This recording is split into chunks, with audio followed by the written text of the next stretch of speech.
एलाजो एलाजो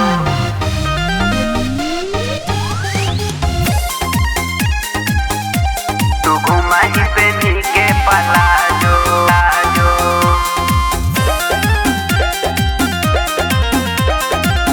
एलाजो एलाजो ई कौन फैशन में जिया ही छौड़ी आए है ओए होए लौका हौ सौ से बदनिया के छौड़ी आए है ओए होए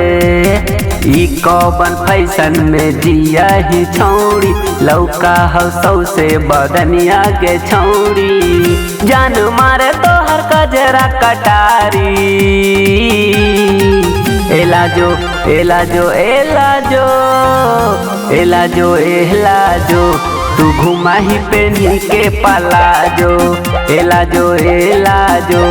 तू घुमा ही पेनी के पलाजो एलाजो एलाजो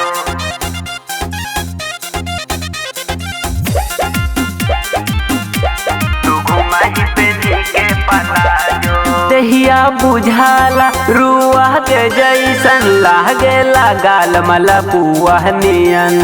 चले गोरी माटक माटक लागे दिलवा पे बिजुरी गिराई दे बुका दिलवा पे बिजुरी गिराई दे बुका दहिया बुझाला रुआ के जैसन लागेला गाल मलपुआ नियन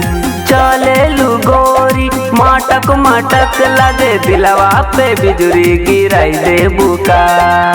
तैसे करना गे छोड़ी रसलीला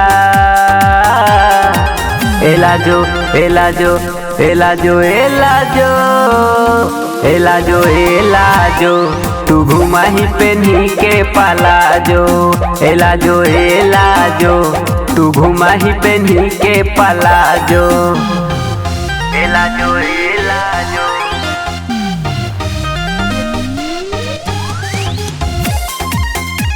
तू घुमा ही पेनी के पलाजो लाजो